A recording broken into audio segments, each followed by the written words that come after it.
Ahora sí. Hola, hola. Habla, pero es que no habla. Pregunta si te oyen. A ver. ¿Se me escucha más o menos? Y en casa, no en casa, ¿eh? ¿Y en casa? Bueno, sí. En las sedes, vaya. En los sedes. En casa, en las sedes. Sí, sí, no nos escolta. Nosotros nos escuchamos, Me dicen que ahora ya oyen desde fuera. Vale. Estaba deshabilitado el micro. Y incluso también los oímos, ¿vale? Mal, pero Vale. ¿vale? I nos contó l'Oriol, m'interessa molt que habilitis l'Oriol, perquè puede dándole sí a todas y tú te olvides del Teams. Vale, ya está habilitado. Oriol. Oriol ya está habilitado. No lo sé, está por la provincia, a més del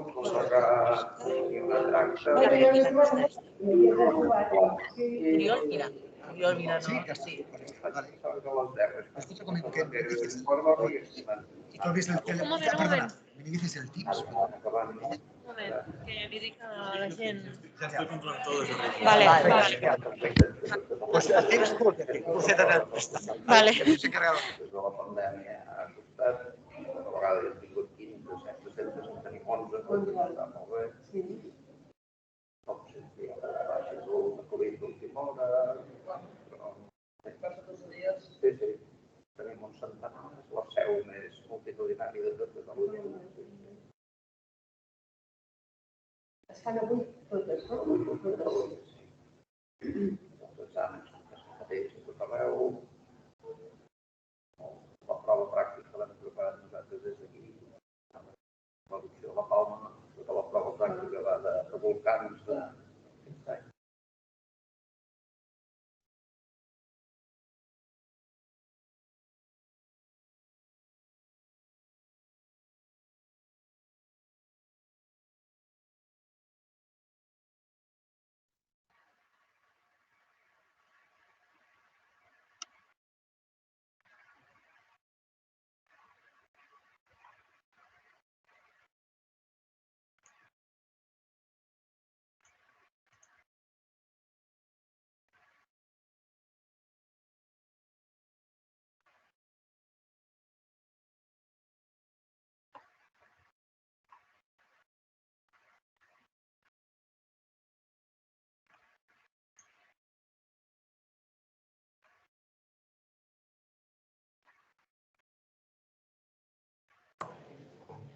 Minimiza y después para tu puedes parar aquí tú.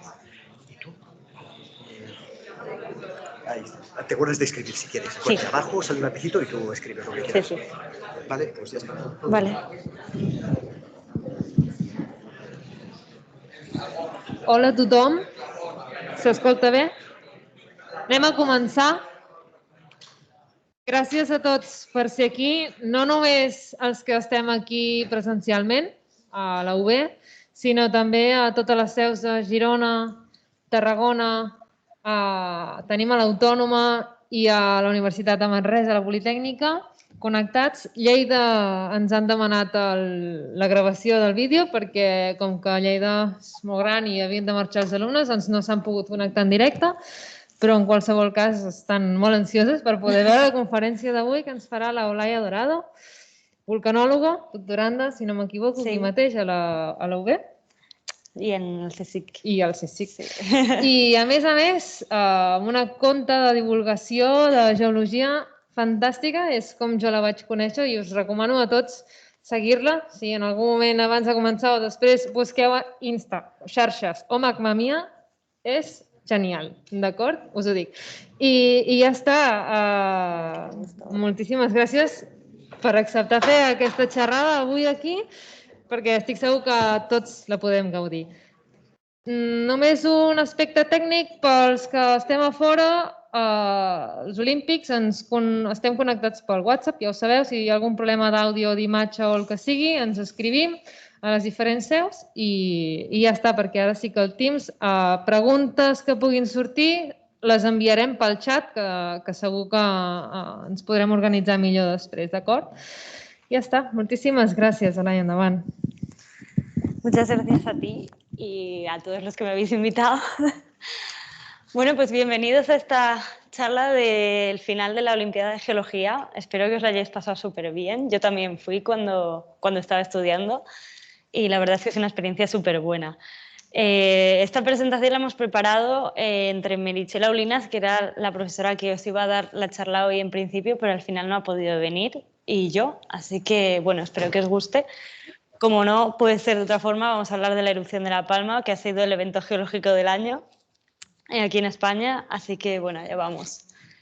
En primer lugar, hay que hablar un poco del contexto geográfico de La Palma. La Palma se encuentra en el archipiélago de las Islas Canarias, como supongo que ya sabréis, y es llamada la Isla Bonita, por razones más que evidentes. Es la segunda isla con más altura de todas las Islas Canarias, justo por detrás de Tenerife, que evidentemente tiene el récord con el volcán del Teide, y se encuentra, digamos, en las islas del oeste, que son las más jóvenes también, y tiene una extensión de 706 kilómetros cuadrados. A destacar, es la isla más activa volcánicamente hablando. Ha tenido 7 erupciones en los últimos 500 años. Esto en comparación, evidentemente, con el resto de las Islas Canarias. Luego hay zonas en otros sitios geográficos que son más activas.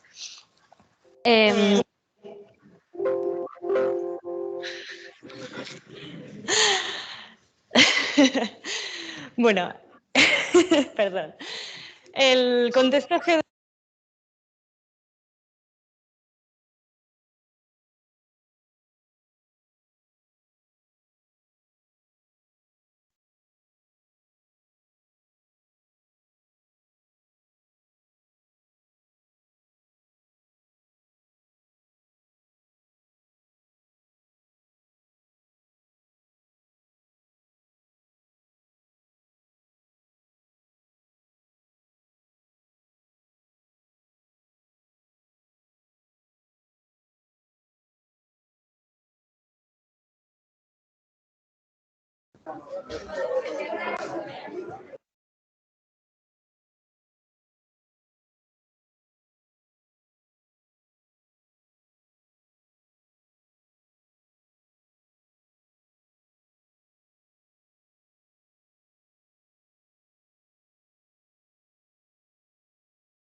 Teniu el micro tancat?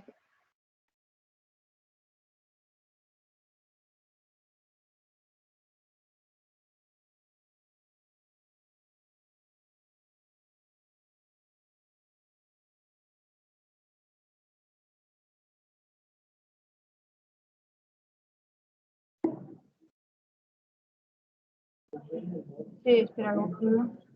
Hola, hola, no us sentim. Teniu el micròfon tancat, sisplau, no us sentim des de Tarragona.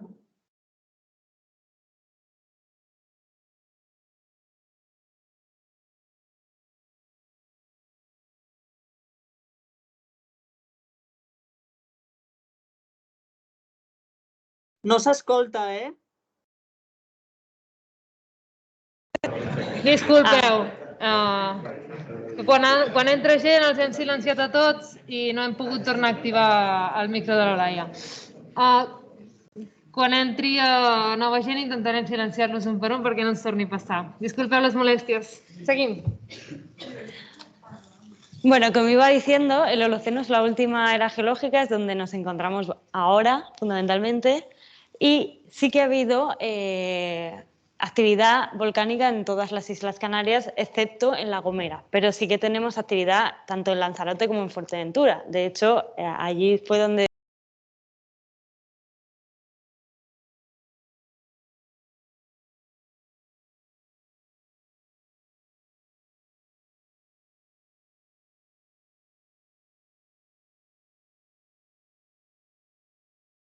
Ya está.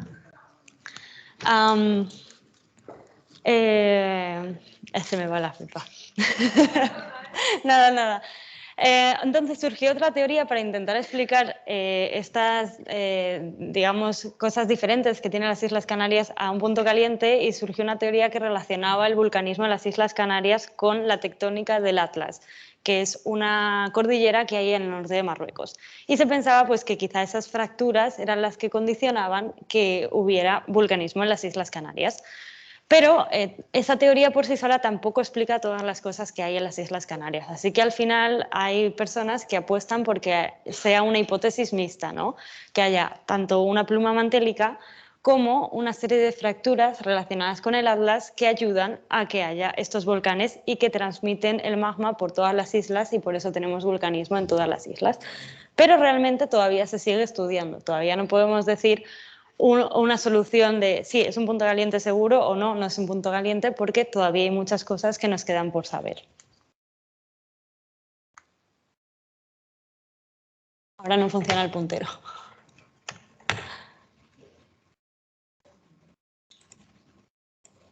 Vale.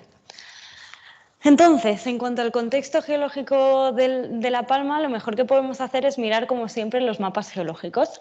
La isla de La Palma se divide fundamentalmente en dos partes. Hay una parte norte, que en el mapa geológico la podéis ver por los colores verdes, que es la más antigua y que ya no es activa volcánicamente hablando, y la parte sur, que es la zona de Cumbre Vieja, que es una alineación de volcanes que forman una elevación de dirección norte-sur.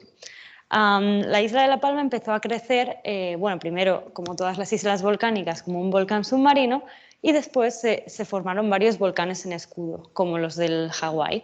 Primero el volcán Garafía, que sufrió un gran deslizamiento, y después encima creció el volcán de Taburiente.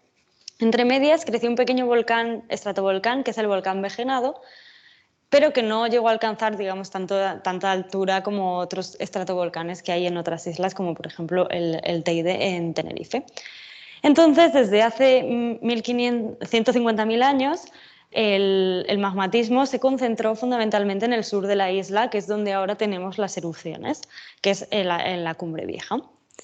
En esta zona lo que tenemos es una estructura de tipo rift. Los rifts son zonas de la corteza en la que se dan las condiciones de esfuerzos necesarias para que los magmas lo tengan más fácil para salir a la superficie, porque realmente el magma pesa mucho, entonces le tienes que facilitar el camino hacia la superficie. Entonces, en estas zonas se acumulan los centros de erupción a favor de una fractura, que es lo que permite que el magma suba más fácilmente a la superficie. En la isla de La Palma tenemos solamente un rift con una dirección norte-sur, pero hay otras islas, por ejemplo el Hierro, que tienen más de un rift con direcciones distintas. En el Hierro hay 3 y por eso tiene esa forma con 3 bracitos distintos. En estos tipos de rift, luego si se erosionan estos volcanes, podemos ver los diques, que son muy importantes porque nos hablan de cómo asciende el magma hasta la superficie y nos permiten entender cómo funcionan los volcanes. Los diques no son otra cosa que las carreteras por las que el magma sube hacia arriba. Son enormes fracturas que se rellenan de magma y que permiten el ascenso hasta la superficie. En los rifts tenemos diques tabulares paralelos, fundamentalmente que siguen esa dirección que nos marca el campo de esfuerzos que hay en la corteza y que es más fácil, digamos, que por ahí se abran las fracturas. Pero hay muchos tipos de diques distintos en función de la zona volcánica en la que estemos. Hay diques cónicos, hay diques radiales que suelen estar más en volcanes centrales, en grandes estratovolcanes. Luego hay diques de anillo que se forman cuando hay colapsos de caldera. Hay muchos tipos de diques y todos nos ayudan a entender cómo ascienden los magmas a la superficie. A mí me gusta mucho ver los diques, digamos, antiguos, porque bueno, son bastante impresionantes, como son mucho más resistentes que las rocas que tienen alrededor, forman estas grandes estructuras que dan un relieve muy potente y que no son otra cosa que las antiguas tuberías por las que ascendían los volcanes, ¿no? Este es un volcán antiguo que ya se ha erosionado y lo que nos queda es el esqueleto, que es lo que había dentro. Este es un ejemplo de Estados Unidos en el que se ve cómo hay 3 diques radiales que se juntan en un centro, que sería donde antes estaba la chimenea del volcán. Y tenéis que imaginaros que el magma subía en esa dirección. Pero bueno, ya centrémonos en La Palma, ¿no? ¿Qué es lo que pasó en la erupción de La Palma del año pasado? Pues el 11 de septiembre empezó un proceso de unrest. Es decir, empezamos a notar señales de que era posible que hubiera una erupción volcánica inminente. En vulcanología llamamos unrest a un cambio en la actividad base, en la actividad normal que tiene un volcán. La traducción literal sería como intranquilidad volcánica, como que el volcán está intranquilo. No significa que siempre que haya un unrest va a haber una erupción. A veces hay un unrest y luego se para y no pasa nada. Pero en este caso sí que al final terminó habiendo una erupción. Entonces, una de las características de todos los unrest es la sismicidad. Empieza a haber terremotos que no son normales, muchos terremotos. En el caso de La Palma empezaron los terremotos en la parte, digamos, alta de la cumbre y en el centro y empezó a migrar hacia el norte y hacia más al oeste, siguiendo, digamos, el camino por el que el magma se iba abriendo paso hacia la superficie, hasta el punto de la erupción. Esta sismicidad fue continua durante todo el proceso de la erupción y hubo más de 9.000 terremotos a lo largo de toda la erupción, desde que empezó, digamos, este proceso de unrest hasta que terminó. Las características de la sismicidad, que es súper importante para estudiar los volcanes, pues bueno, el terremoto más grande que hubo en toda la erupción tuvo una magnitud de 5,1. Os recuerdo que la magnitud es una forma que tenemos de medir la intensidad, la energía de un terremoto, ¿no? Mide, literalmente, es una forma de medir cuantitativamente cuál es la fuerza de un terremoto, da igual si esté más arriba o más abajo, ¿no? En cambio, para medir cómo nosotros sentimos el terremoto, usamos la escala de intensidad, que es básicamente una escala más cualitativa, en la que nosotros describimos cómo hemos sentido el terremoto, cuáles son los efectos que se han visto en la superficie, etc. Entonces, la intensidad que se alcanzó en los terremotos que hubo en La Palma fue de 4 o 5. La intensidad afecta no solo la energía que se libera del terremoto, sino tu distancia al centro, digamos al punto donde se ha liberado esa energía. Si tú estás más lejos del epicentro, los vas a notar menos. Igual que si el terremoto es más profundo, lo vas a notar menos que si es más somero, aunque la magnitud sea la misma, pero la intensidad variará. En el caso de La Palma hubo 2 profundidades en las que había terremotos. Había terremotos profundos en torno a los 30-40 kilómetros y otros en una zona más somera en torno a los 10 y 15 kilómetros. Esto lo que nos dice nos da un poco una visión de la estructura de cómo es el sistema magmático por dentro del volcán. Posiblemente había una zona que era el origen de las magmas, un reservorio muy profundo, a los 30 kilómetros de profundidad, y una zona más arriba de la corteza durante muchos años había ido acumulando este magma. Y fue la primera zona, digamos, que se activó. Por eso los terremotos empezaron siendo en torno a 10-15 kilómetros y después, una vez que empezó la erupción, empezó a haber terremotos más profundos porque se activó también la parte de abajo. Los terremotos los tenemos básicamente porque el magma se va abriendo camino a través de una corteza que es muy rígida. Entonces, al abrirse camino, va rompiendo la roca y al romperse la roca va creando estos terremotos. Otra cosa que podemos ver cuando empieza, digamos, a activarse un volcán es la deformación del terreno, porque el magma al subir está empujando la tierra que tiene por encima. Es un enorme volumen de material que antes no estaba ahí, que de repente asciende, pues evidentemente el terreno se va a inflar. Entonces, en función de dónde tengamos nosotros nuestras estaciones de medida, que pueden ser GPS o también lo podemos medir mediante las imágenes a satélite, pues notaremos más o menos deformación. Eso también nos dice por dónde está viniendo el magma, cuál es la zona donde se está acumulando todo ese material nuevo que está ascendiendo. Aquí se ve claramente. La estación que está al norte de la isla no experimentó ningún tipo de deformación, en cambio las que estaban cerca de la zona donde fue la erupción tuvieron muchísima deformación, alcanzando incluso 33 centímetros, más o menos el día 24 de octubre, o sea, todavía estábamos a la mitad de la erupción, lo que nos dice que seguía subiendo muchísimo magma, no se estaba liberando más del que subía, estaba subiendo más del que se liberaba en el volcán. Otra cosa que también podemos medir en las erupciones volcánicas son los gases que se emiten. El magma tiene un montón de gases disueltos, la mayoría es vapor de agua, pero luego también tiene CO2, SO2 y otros gases más minoritarios como ácidos, por ejemplo, de azufre, de cloro, de flúor y otros tipos de gases como el helio y también otros del grupo de los halógenos. Entonces, si medimos esos gases y vemos que cambia la cantidad de gases que se emite y cuál es la proporción de un gas u otro, pues también nos ayuda a saber si efectivamente está viniendo magma o estamos teniendo una actividad volcánica de otro tipo. Podría ser simplemente que hay una desgasificación del sistema, pero no va a haber una erupción. Pero bueno, al final sí hubo una erupción. Empezó el 19 de septiembre. Y como algo así excepcional que no se ve todos los días, tuvimos la suerte o la desgracia de poder ver el inicio de una erupción en directo. Muchas veces las erupciones se dan en zonas que están muy alejadas de la población, entonces no podemos ver este proceso, pero desgraciadamente en el caso de La Palma incluso pilló algunas televisiones en directo, como podéis ver aquí.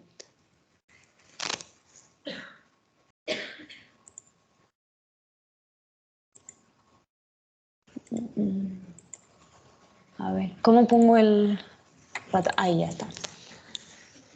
Este fue el momento en el que empezó la erupción y muchos de los reporteros pensaban que era un derrumbamiento al principio y luego se dieron cuenta de que efectivamente era el volcán que se había activado. Nadie se esperaba que fuera a ser así de repente en una zona tan cerca de la población. Entonces muchas televisiones pillaron el momento en directo. Y la verdad es que son unas imágenes bastante impresionantes porque no es una cosa que se pueda ver todos los días. Entonces, bueno, la erupción empezó y bueno, continuó siendo de tipo fisural, es decir, a través de una fractura que no deja de ser el dique cuando corta la superficie, van surgiendo distintas bocas eruptivas por las que sale el magma. En este caso, siguiendo un mecanismo, un tipo de erupción de tipo estromboliano, que se caracteriza por la emisión de lavas y piroclastos y, por supuesto, gases volcánicos. Estas bocas eruptivas, que al principio eran muchas, al final algunas se van desactivando y la actividad se va concentrando en algunos pocos, que son los que han dado lugar al final al enorme volcán que se ha formado, que solamente quedan algunas de las bocas porque se han ido juntando.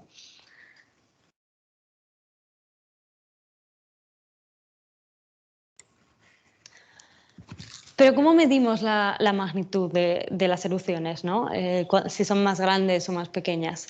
Pues al igual que con los terremotos usamos la escala de magnitud o de intensidad, con las erupciones volcánicas usamos el índice de explosividad volcánica, o BEI, como en las siglas en inglés, que es Volcanic Explosivity Index. Esta escala va del 0 al 8 y es una escala logarítmica, lo que quiere decir que cada paso son 10 veces más que el anterior. Y para ello se utilizan distintos criterios, ¿no? para clasificar las erupciones en uno de estos índices. Los más importantes son el volumen de material, es decir, cuánta cantidad de magma se ha emitido en una erupción, y la altura que ha alcanzado la columna eruptiva, es decir, eso nos dice como la fuerza que llevaba ese magma al salir. En el caso de La Palma, al principio se clasificó como un BI2, que es típico de las erupciones estrombolianas, pero como duró mucho, al final tuvimos que pasarlo al BI3 porque el volumen de magma que se emitió era mayor que el BI2, entonces pues se decidió pasar al BI3. La altura de la columna que se alcanzó fue de 8,5 kilómetros. El sonido es impresionante. Y este récord, por decirlo así, se alcanzó casi al final de la erupción. Fue uno de los últimos pulsos que hubo. Y bueno, el material, la cantidad de volumen que se emitió al final de la erupción fue de 215 por 10 elevado a 6 metros cúbicos de material. Es una barbaridad. Durante toda la erupción hubo distintas fases eruptivas, que son, digamos, los distintos fragmentos en los que dividimos una erupción. Fundamentalmente había de dos tipos, había fases estrombolianas y fases hawaianas, que además muchas veces actuaban simultáneamente. En una de las bocas teníamos fases estrombolianas con la emisión de piroclastos, mientras que en otras bocas teníamos fases hawaianas con la emisión de coladas de lava. ¿Pero qué son los piroclastos? Supongo que lo habréis escuchado muchísimo en las noticias. Pues los piroclastos no deja de ser más que fragmentos de magma que ha sido expulsado por la boca de un volcán en una actividad explosiva. El magma viene cargado de gases del interior de la Tierra y cuando van subiendo hacia la superficie, estos gases, como van perdiendo presión, se van expandiendo hasta que llega un momento en el que el volumen es tal que empujan el magma hacia arriba, fragmentándolo. Y es lo que causa las explosiones de los volcanes. Cuando pasa esto, todo el magma que viene también se fragmenta. Y en función del tamaño de estos fragmentos lo podemos clasificar en distintos tipos de piroclastos. Los que son mayores de 64 milímetros se llaman bloques o bombas. Los que tienen entre 2 o 64 milímetros es el lapilli. Y los que tienen menos de 2 milímetros son las cenizas, que son muy, muy pequeños fragmentos, pero que también son muy dañinos, porque te pueden cortar la piel, te pueden cortar los ojos y es muy incómodo respirarlas. Este es un vídeo que grabó Mary cuando estuvo trabajando allí de la caída de piroclastos. Este sonido es la caída continua de piedrecitas que emitía el volcán. Luego, por otro lado, las lavas han sido, con diferencia, el fenómeno volcánico más destructivo que hubo en la erupción de La Palma. Al final ocuparon unas 1.200 hectáreas y, digamos, de un extremo a otro de la enorme colada de lava que se formó hay unos 3.400 metros. En la imagen de la izquierda se puede ver la colada, hasta donde alcanzó la colada el primer día de la erupción, y luego tenemos el mapa, digamos, al final de todo el área que fue ocupado por las coladas de lava, que, como veis, ocupó una zona que está muy poblada de la isla de La Palma. Estas coladas son de tipo AA, que son un tipo de coladas que son muy rugosas y que tienen una superficie muy irregular.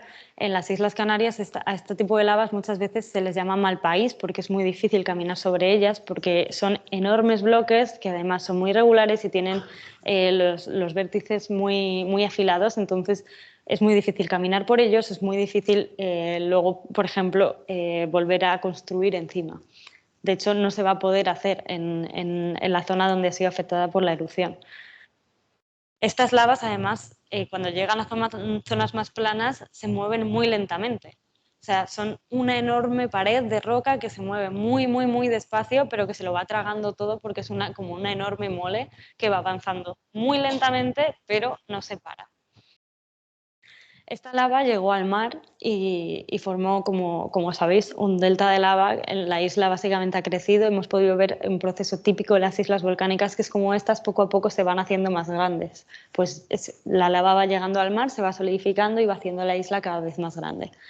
Esto causó muchísimo revuelo en las televisiones porque, bueno, algunos querían montar más alarmismo del que era, cuando realmente es un proceso muy normal y que se dan muchas erupciones en todo el mundo y que se dan en erupciones en todo el mundo.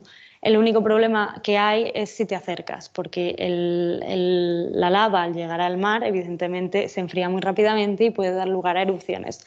También evapora el agua del mar, puede dar lugar a gases tóxicos, pero no hasta el punto de llegar lluvias ácidas, como decían que sí iban a llegar a la península ibérica.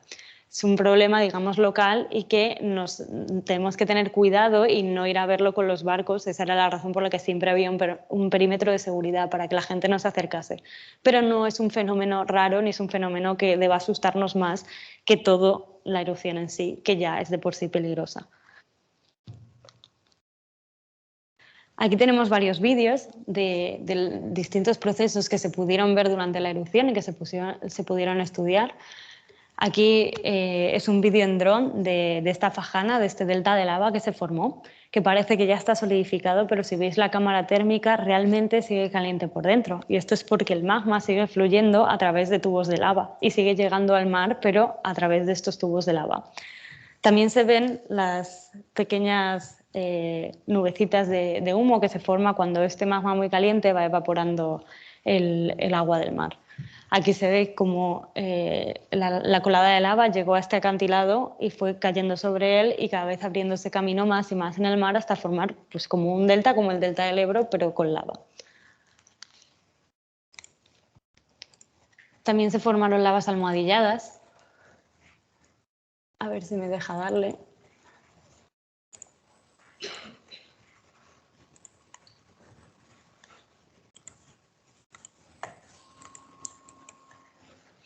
Bueno, aquí había un vídeo, pero no sé por qué me sale el puntero y no me deja.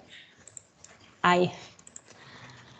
Las lavas almohadilladas se forman cuando la lava llega al mar y se enfría muy rápidamente. Entonces se forma una corteza dura alrededor de esta lava, pero como sigue llegando lava, pues se va inflando y va formando pues, formas redondeadas, ¿no? Formas de almohadas, por eso se llaman así. Cuando ya se rompen, forma otra almohada y otra almohada y otra almohada y al final tenemos pues, este tipo de coladas, este tipo de formas que son típicas de las erupciones submarinas, pero también de algunas erupciones que llegan al mar, que son subaéreas pero llegan al mar.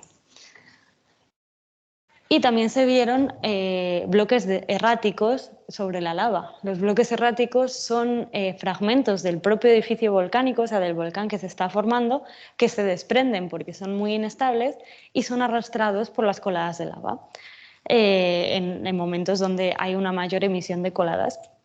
En estos bloques el problema que tienen es que pueden bloquear el camino de la lava y desviar la cola de lava que estaba yendo por un sitio y de repente el bloque se queda ahí en medio y la lava se desvía y puede afectar otro área que podría estar librándose, digamos, del efecto de las lavas.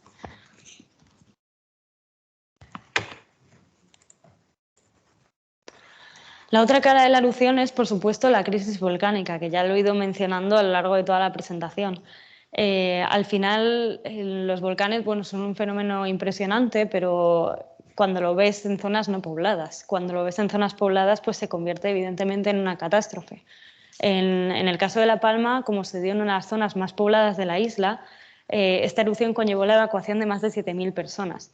Y más de 3.500 personas también fueron confinadas por la emisión de gases que podían ser tóxicos. Tampoco es que fuera tan peligroso como que tóxico de que salieras a la calle y te mueres, pero era muy poco recomendable, especialmente para personas que tuvieran problemas de salud, no se podía hacer deporte en la calle, etc. Te tenías que mantener en casa y, a ser posible, evitar que entrara aire del exterior.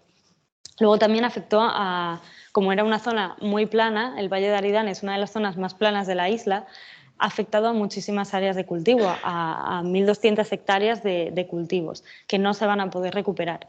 Y, por supuesto, un montón de construcciones, más de 3.000 construcciones han sido completamente destruidas por la colada.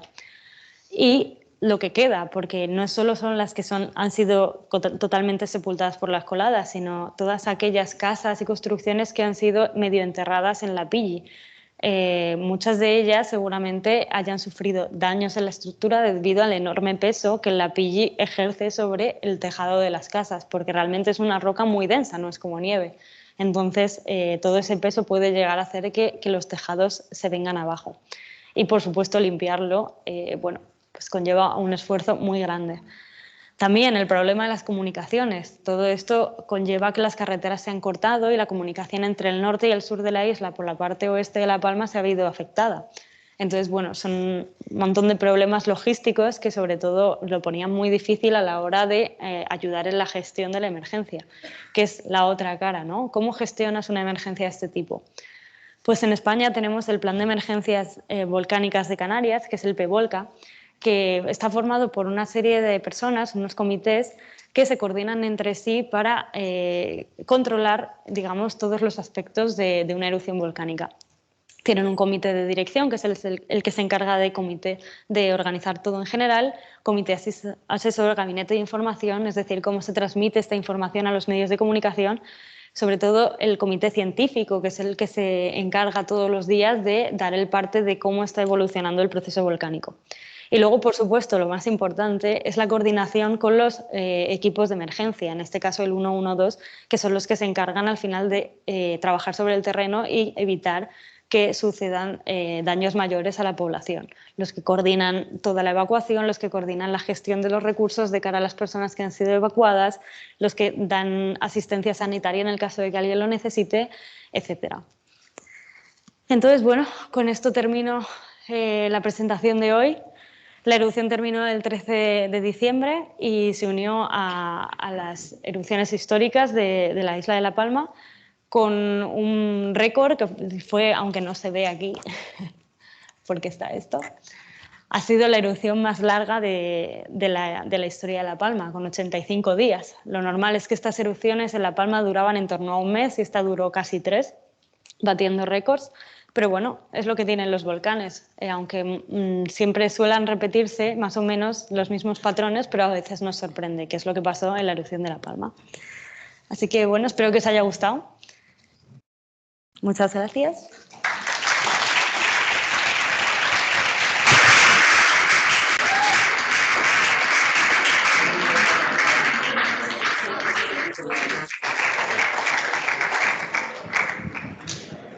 Bé, m'escolteu? Sí, no? Doncs moltes gràcies, Olaia, per la presentació. Ara iniciarem el torn de preguntes. Començarem amb les preguntes aquí a la sala, a l'Aula Magna de la Universitat de Barcelona, i després podeu anar escrivint preguntes per al xat, que després anirem al xat i també les respondrem, d'acord? Doncs vinga, qui vulgui preguntar aquí, doncs només aixecar la mà i anirem fent. Me pongo la mascarilla. Me alejo. Gràcies. Hola, Olaia, bon dia. Hola. Hola. Moltes gràcies. Ha sigut molt entenedor tot el que has explicat, així que merci. I fa uns quants anys vaig anar a Tenerife i vaig entrar dins d'un tub de lava i quan vaig entrar em va donar la sensació de, ostres, no pot caure al sostre? I dic, mira, ara aprofitaré per preguntar, és a dir, el tub de lava, suposo que hi ha alguns que queden reomplerts, no? Però hi ha alguns que queden buits, que són els que pots veure. Però la part de dalt és prou forta com per aguantar? ¿No es colapsa? ¿No hay tubs que colapsen? No sé. Pues depende. Algunos sí colapsan y otros aguantan, aunque puede que no aguanten para siempre. En el caso del tubo de lava de Tenerife sí que está cerrado y sí que se puede visitar por dentro como si fuera una cueva, pero hay arriba otro, en una zona que voy yo a trabajar, que se ve un tubo de lava en el que ha colapsado el techo y se ve solo la parte de abajo también. Entonces depende, hay algunas veces que sí que la parte de arriba es lo suficientemente fuerte como para aguantar y otras veces que sí que colapsa el techo.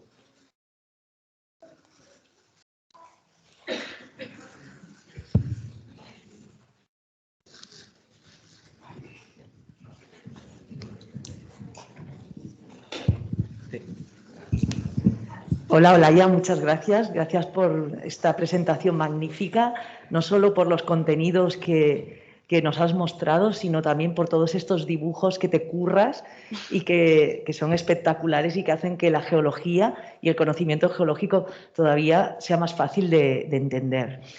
Hemos podido ver a lo largo de toda la conferencia, ¿no?, cómo el conocimiento geológico es imprescindible y súper importante en la gestión de la emergencia. O sea, cómo hemos ido monitoreando todas las señales que nos han llegado no solo del interior de la Tierra, sino de las que hemos podido observar en el terreno, pero también desde los satélites, ¿no?, como la deformación que se ha observado. Y ha sido impresionante el trabajo de coordinación entre la ciencia y la gestión de la emergencia. Pero una vez que ha pasado la emergencia, ahora, ¿cómo la comunidad científica va a seguir investigando y aportando información? ¿Cuáles son las líneas que seguirá todo esto? Muchas gracias. Pues evidentemente toda erupción volcánica nos sirve para obtener más datos que en el futuro nos servirá para hacer una predicción mejor de las erupciones y una prevención mejor de las erupciones.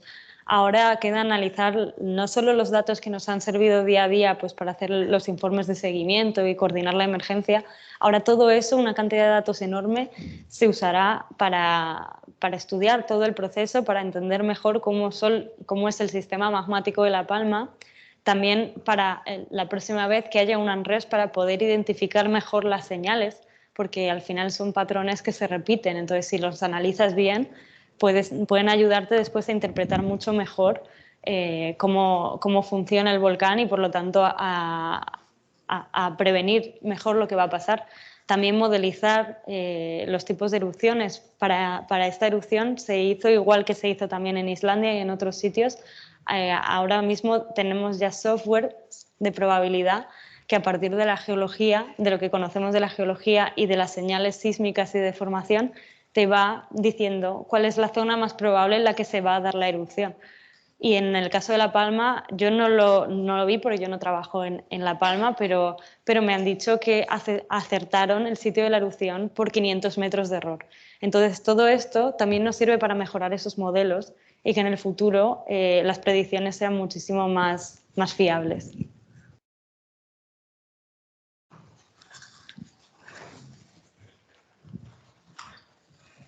Bé, si no hi ha més preguntes aquí, passarem al xat.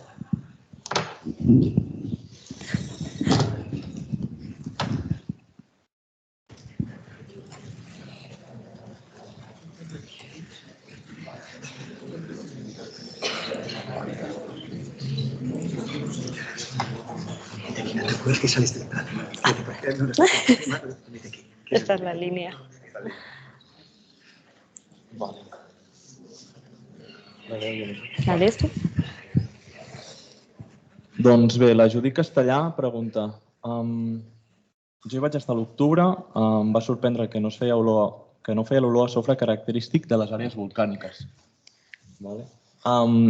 És que el tipus de gas era diferent que altres volcans com l'Stromboli? Moltes gràcies.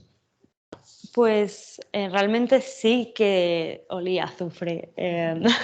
Quizás es que ese día puede que en la zona en la que estuviera ella el viento estuviera soplando en la dirección contraria. Entonces, pues bueno, se lo lleva y tú no lo estás oliendo. Pero yo fui ya cuando la erupción estaba terminada y todavía olía a azufre. O sea que supongo que sería una cuestión de que los vientos se llevarían el olor. Porque sí, las emisiones de azufre que ha habido durante, que es lo que da ese olor característico a huevos podridos, han sido enormes durante toda la erupción.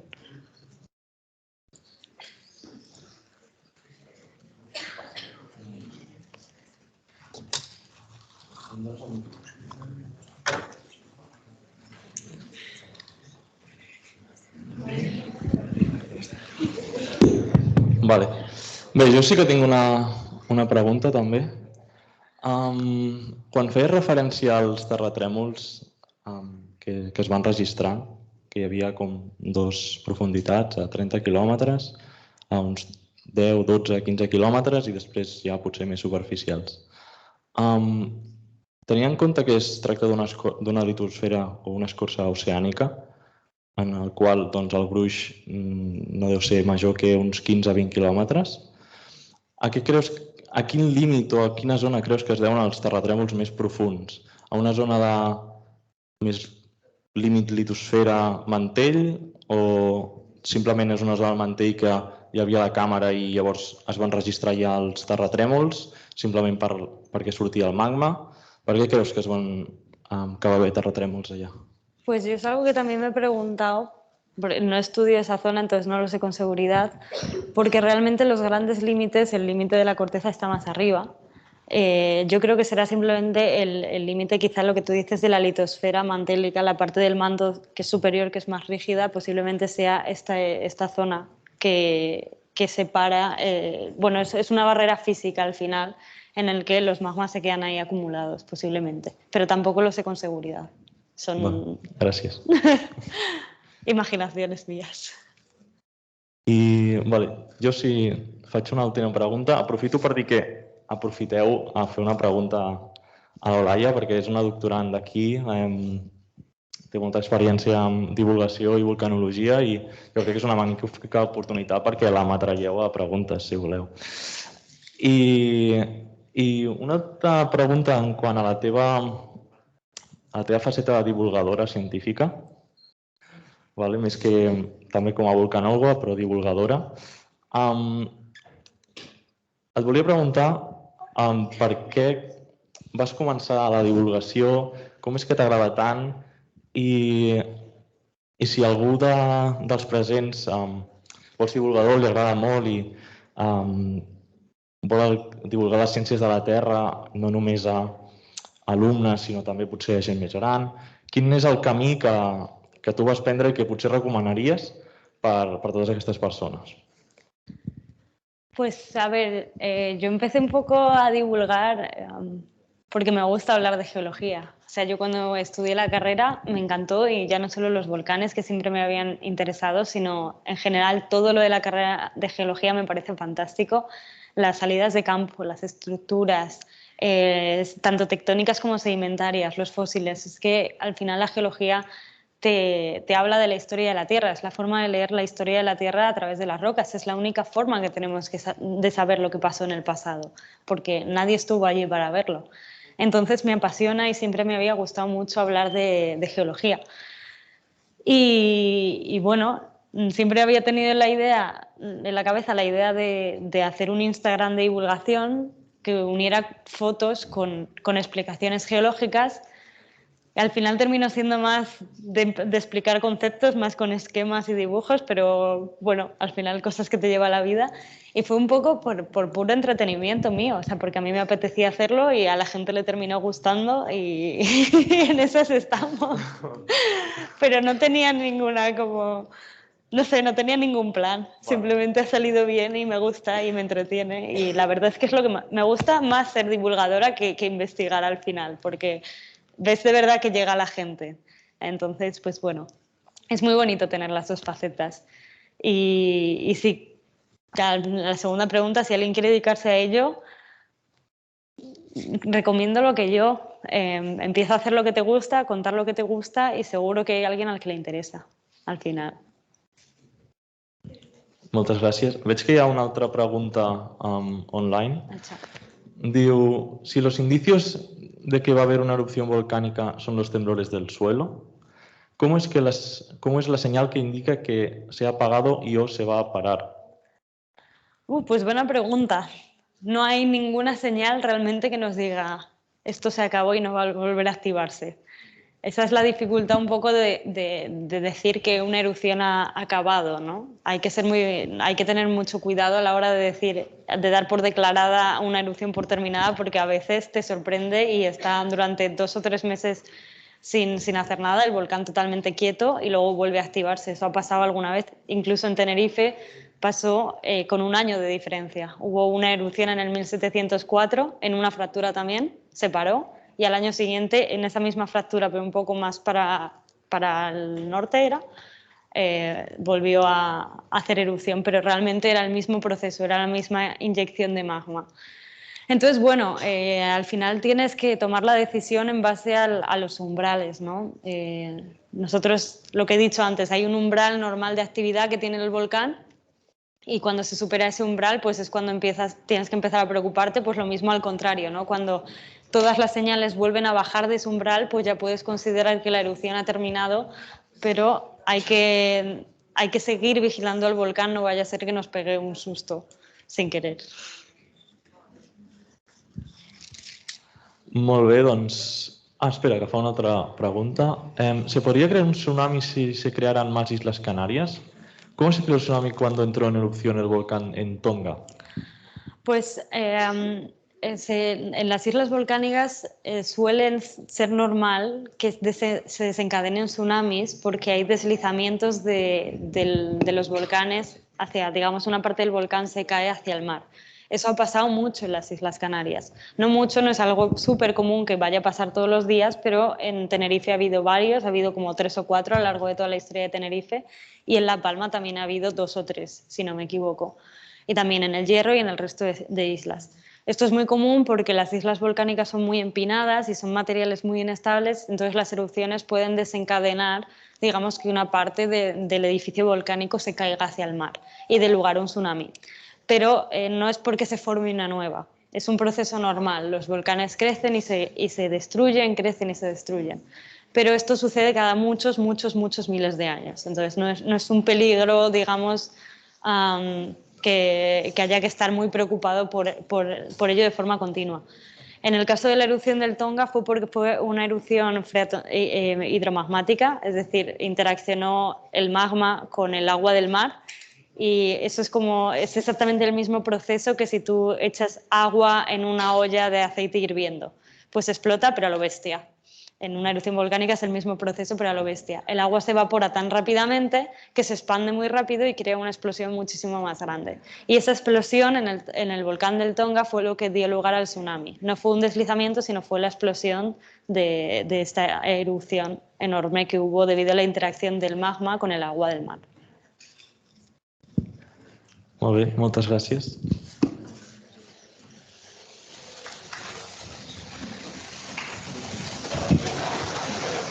Molt bé, doncs moltes gràcies, Olaia, per la presentació.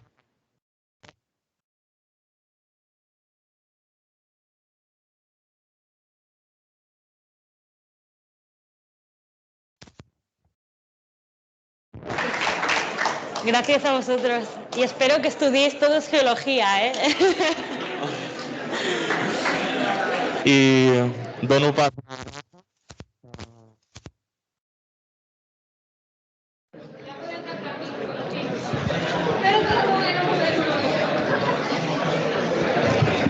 Moltes gràcies.